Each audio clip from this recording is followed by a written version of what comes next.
Okay, Dave, ready? Yeah, cool. Nice and easy. Now it's gonna get heavy.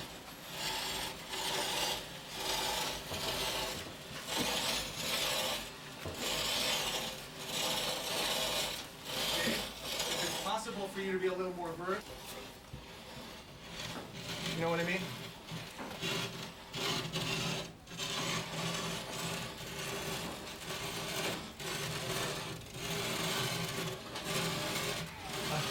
Probably help us both.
During the entire thing? No, you're not going to conference at 10. Well, it's actually before even. Is it? Oh, okay, it's conference. Yeah, that's the guy. Well, yeah, we're going to unfurl it soon. I mean, we checked with the optometrist. It's only up for a few minutes.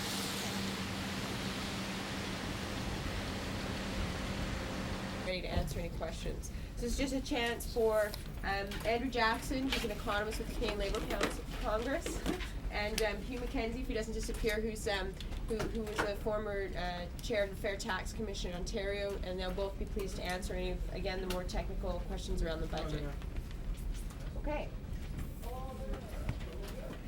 Yes, I do. Both stocks of debt are monetized under increasing banks, the Bank of Canada's financing of the federal debt. What do you mean that?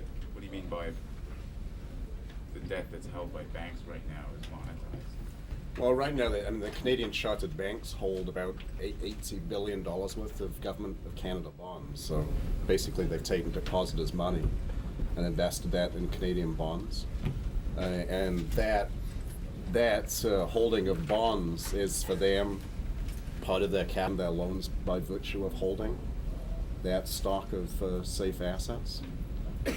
So I think the key point really is in terms of the proposal for the Bank of Canada playing a greater role in terms of directly financing government. Second question. The first is on interest rates. We've got pretty low interest rates now, obviously reached by a different route than you would have preferred, but what reason is there to think that even lower interest rates, I mean, the discouraging thing, it seems to be, from the point of view of the government's, in the previous government's fiscal policy, is that now, when they're finally reaping the rewards of lower interest rates, that it doesn't seem to be creating jobs. So that's my general question. Well, I think, on the general trend in interest rate, John will go into this. I think been moving more in the direction that we have been calling for. I mean, the spread with U.S. interest rates is pretty well closed, and I don't think there's any doubt that they have been trying to. Right, and- I think one thing we sort of should be quite clear on in terms of our strategy, I mean, in terms of the jobs we get a lot more basically bang from lowering the exchange rate of the dollar than we do from the interest rate reduction as such. So, I mean, what drives it is talking about a 1% reduction in interest rates, which in turn would result in about a 2-cent fall in the Get interest the rate. interest rate down low enough that the dollar begins to Yeah, fall. yeah. Okay. My much more specific question is on the genuine progress indicator weathering. Has anyone done any work trying to determine, there's been some people have tried to estimate what My sense is that that's really at kind of the think tank stage. I don't think anybody's come up with anything really concrete. And the idea has been kicked around for, I guess people really started thinking seriously about this in the wake of the Club of Rome phenomenon in the late 60s and early So, 70s. Yeah. I mean, that's slowly developing, I guess. There some of are the lots of attempts to databases that measure we've used. specific pieces of it, but in terms of pulling it all together into an index, I think we're a bit away from that yet. Let us know when you've got it. Margin interest rate staying in line with the States as you encourage investment. If you lower it too low, I mean, if you don't need work, it's too much discouragement. That might be, it's not in line with the U.S. goods. Well, one thing that's part of the budget, I mean, I think what we have said quite clearly is that as part of a strategy to lower interest rates, there's a need to make some sort of institutional changes to meet. I mean, a lot of investors who wanted to invest in bonds would move their capital out of Canada to take advantage of those higher interest rates. I mean, I guess what we're saying is, you know, part of the incentive to do so, you know, the threats of capital leaving the country, so we're prepared to do something about it. There are, what Andrew's been talking about is various things that you can do that put a bit of a wedge between domestic interest rates and foreign interest rates. The other key, we've been, over the last 5 years, the Bank of Canada and Canadian governments have been trying to do exactly the opposite. They've been trying to create a lower rate of inflation in Canada than the United States, which, as I said, in my view, I think has been destructive and foolish. Isn't there a bit of a discouragement also built into your whole formula when you talk about surtaxes, higher corporate taxes, higher taxes on so-called rich Canadians? Those are the same people or the same group should be counting on to create these jobs. Well, you know, on the corporate tax side, I mean, one thing that's very interesting, I mean, is in our proposal, I mean, if, you know, assuming we do get the higher growth that we would be talking about, and in fact, the increase in corporate profits that would come about from the higher growth would be substantially greater than the increase in corporate taxes that we propose. So, I mean, even under this strategy, no doubt that you have to be quite sensitive to the fact that corporations will choose to declare profits where the tax rate is lowest. You know, it's accounting, but I mean, it has much less sort of impact on investment decisions per se. I mean, if you look at our corporate tax proposals, we've deliberately chosen to focus on provisions in the taxes. The International Monetary Fund has commented that Canada's corporate tax expenditures seem to be excessively generous relative to other countries in the industrialized world. So we think that there is some room to move there. There's certainly a lot of anecdotal evidence out there about things like, for example, the special tax provision for scientific research. For example, last year there was a lot of coverage given to the fact that the banks were claiming huge tax credits under this scientific research credit for doing computer program updates that they would have had to do in the normal run of their business. So that we think that there is some room to move in those tax expenditure areas, and frankly, compared with what some people, I guess, might like to see, the moves that we're talking about making on the corporate tax side are pretty modest. Our proposal accepts Martin's targets for the in proportion to the GDP, the same target that's been adopted by the European Economic Community as part of its monetary union strategy. So we've accepted the targets. Granted, we're going at it a different way, but we think that the deficit reduction strategy itself has damaged the economy, which has in turn made it more difficult to achieve the targets. There are feedback effects between the real economy and what happens with the deficit that we feel that we can't ignore. There's somebody with a hook. No, actually, we're going to proceed now to the actual press conference, and any further questions.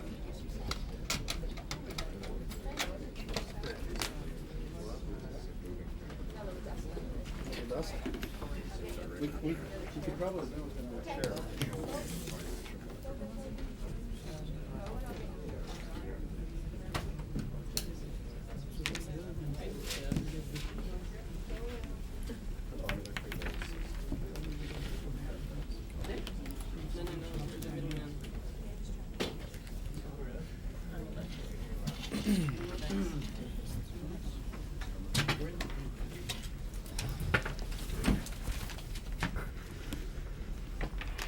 Well, welcome, bienvenue. My name is Bruce Campbell. I'm the Executive Director of the Canadian Centre for Policy Alternatives. Welcome to the release of our second alternative federal budget, the CCPA Choices Alternative Federal Budget. With me is, to my immediate left, is John Loxley, who is the Alternative Budget Coordinator, a member of Choices, Fellow of the Centre, and Chair of the Economics Department at the University of Manitoba.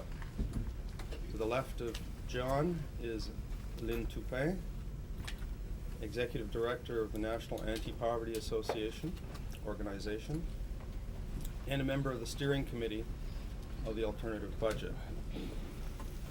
Now this, just for purposes of clarification, this is the document, this is the main document that we're releasing today. Hold it up, please. Sure. Okay.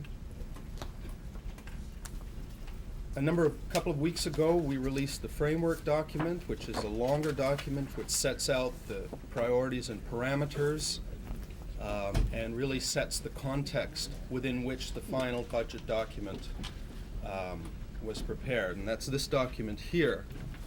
Okay? And there are a number of ancillary documents. There's a background tax paper, which if you want to delve deeper into the rationale for our tax package, you can have a look at. And there's also a technical paper on the relationship between growth, interest, and debt, because we think that that is the crucial equation, and and it's a central focus of our budget to reverse the relationship of slow growth, rising debt, and high unemployment. So that background paper is extremely important in setting the context of the budget. But to stress again, this is what we're talking about today. It's a serious undertaking that we've been involved in. Since September of last year, we've been into the consultation and preparation of this budget in a very intense way. We've conducted budget schools across the country and community consultations. We've sent out surveys. We've produced a number of policy documents, draft policy documents for circulation. We've involved hundreds, academics, activists, researchers, policy analysts from labor organizations, teachers organizations, a range of community organizations, farm, women's.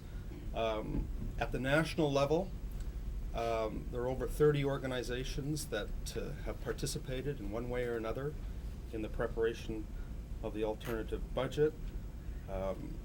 The consultations and the education process leading up to this year's budget culminated a couple of weeks ago with a national forum in Ottawa. We've set for ourselves a credible fiscal framework. We've made sure and worked hard to ensure that our numbers add up, that they're consistent. We've consulted with Inframetrica, an independent modeling agency, to ensure that our numbers are consistent, that we in fact meet our job creation targets and our growth targets, and our preliminary indication is that we've achieved this goal. We are at the moment circulating the budget amongst economists from across the country to seek endorsements that the macro plan that's presented in this budget is viable and realistic. This is the national release. We're also releasing it in 13 centers across the country today. And in the days that follow, we'll be releasing it in still other centers. Why are we doing this? I just want to make a few preliminary comments, and then John will get into the detail of the budget. But I just want to say that one of the driving motivations for us in preparing this is to counter the culture of inevitability that's widespread.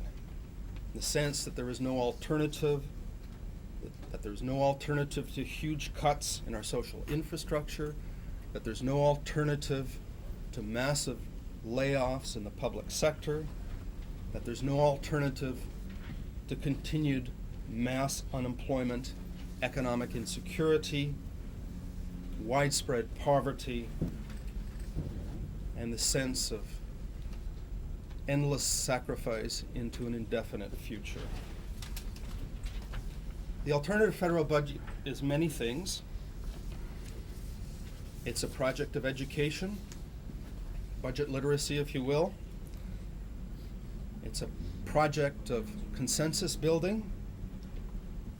But most of all, it's a project which asserts the viability of choices to the prevailing orthodoxy in dealing with our very serious economic and social problems. It's a project of hope. It's a collective effort, and in this sense, it belongs to all of us who participated in the project. So with that, I'd like to turn it over to John Loxley, who will give you an analysis of the highlights of the budget itself. Thank you, Bruce. Before I get into the main aspects of the alternative budget, I'd like to make a couple of preliminary points. The first is to reinforce what Bruce has said, that our work is the product of a lot of input from across the country, months of analysis and discussion, and countless hours spent by the CCPA and the steering committee in Ottawa, and the working group of choices in Winnipeg, as well as the many policy groups across the country. So it is a serious professional piece of work, and preliminary indications are that our numbers are consistent and feasible. Second point I want to make is that some of the more important features of our budget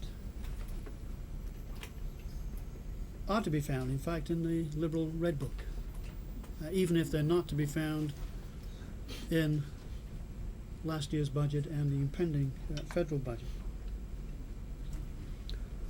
And part of the impetus to our preparing this budget is the fact that the Liberal government has adopted macroeconomic policies which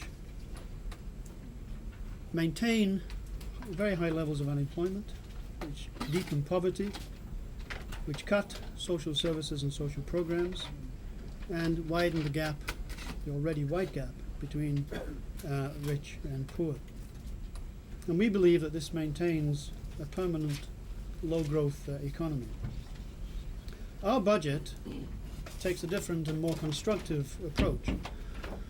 One that seeks to meet the needs of the majority of Canadians for jobs, for decent incomes, and for the preservation of basic social programs and services.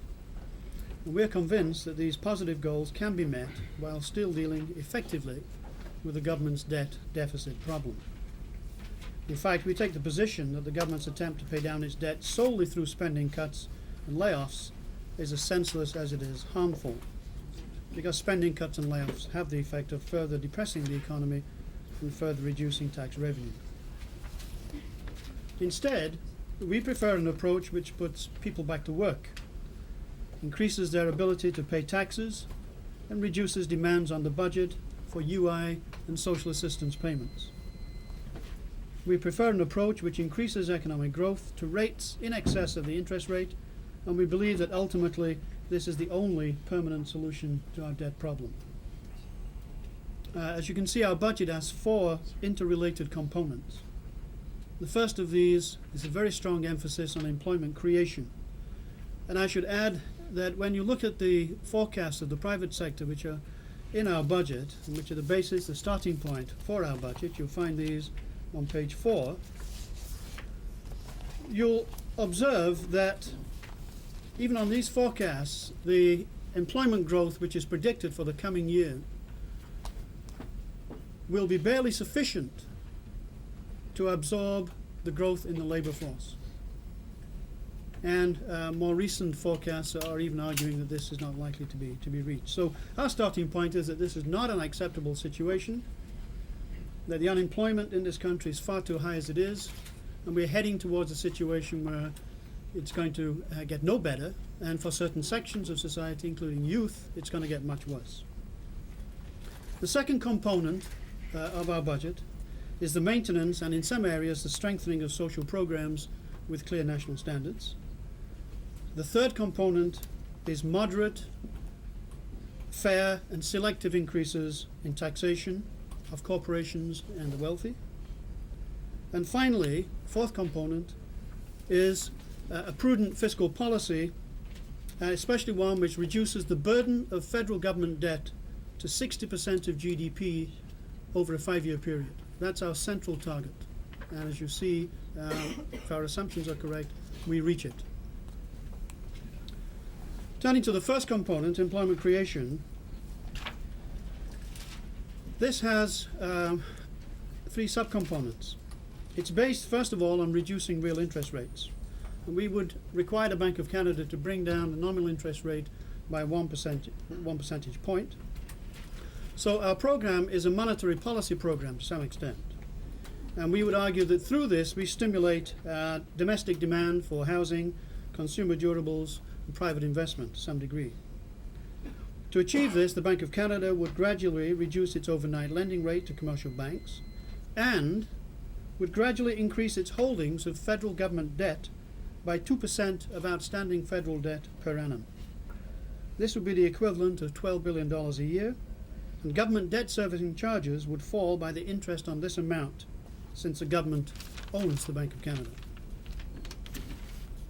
Reducing interest rates would lead to a slight fall in the dollar, which would help stimulate export growth, and we anticipate a fall of between 2 and 3 cents.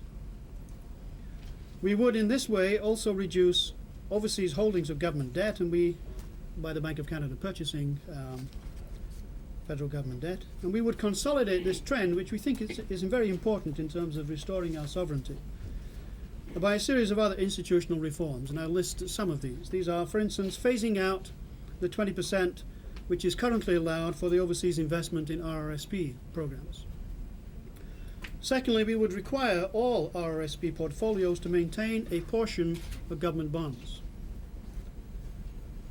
If we're going to give tax breaks for these kinds of pension arrangements, then we feel it's legitimate to make some minimum demand on these programs in terms of helping finance government debt. And thirdly, we would tax the overseas earnings of life insurance companies and the interest earnings on overseas loans. We would reinstate reserve requirements for banks, but with so much excess capacity in the economy, we do not believe inflation will be a problem. We are anticipating a 1% increase in growth to 3.5, which is a very modest real growth target, in an economy with the excess capacity that we have. We feel that this would not create any inflationary pressures. You'll also see later that our job creation program will also help stimulate people going back into the labour force, and this will also reduce wage pressures. But to demonstrate confidence, our confidence in our program, we would issue real interest rate bonds. We believe that reducing interest rates alone will not stimulate economic growth. We'd like to make that very clear. And in this respect, our program this year has a much greater emphasis on other aspects, on the fiscal aspects. We believe that one of the major problems facing the country, given the fact that interest rates have been coming down, is clearly a lack of confidence. The most important reason why the economy is doing so poorly is that people are scared.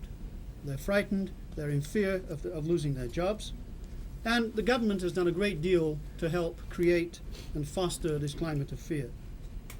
So we would have, therefore, two other components of our job creation program which would help consolidate the interest rate or the monetary policy aspect. The first of these is an explicit job creation program within the budget in the region of $3 to $3.5 billion a year. These would be aimed at youth, at good paying jobs, and at employment equity groups, as well as those portions of the labour force facing, those other portions facing severe employment problems. As you can see in pages 6 and 7, our employment creation program would be aimed at a national childcare program, an infrastructure program which would partly build on traditional infrastructure programs, but with new provisions for access to those jobs, and partly also an ecological infrastructure program aimed at conservation of resources. We would have a housing program, social housing and cooperative housing program, and a national retrofitting program. We would put $500 million into research and conservation, creating jobs for skilled and increasingly unemployed personnel in Canada. And we would have regional and community development initiatives. Plus, we also have a number of off-budget recommendations which are designed to strengthen micro and community economic development, and which are designed also to share out the existing work more equitably across workers. That's the second component of our job creation program. The third component is that we would not be cutting government spending. In fact, we'd increase it relative to this year by 5.9%. The significance of our budget lies, though, not so much in that, as in what will happen if our budget is not adopted. And in this respect, we will be spending about 10% more this year than Mr. Martin has declared he's going to spend in the coming year. The significance of that, in turn, is that we will not be laying off people right across the country by cutting back on social programs and other government programs. And we feel that we need each of these three components if we are to be successful in creating confidence in the economy and in making the monetary policy side of our program work. So we believe these two have to go hand in hand. The balance between monetary and fiscal policy is therefore crucial. It's been completely out of balance, and we'd like to get it back into balance.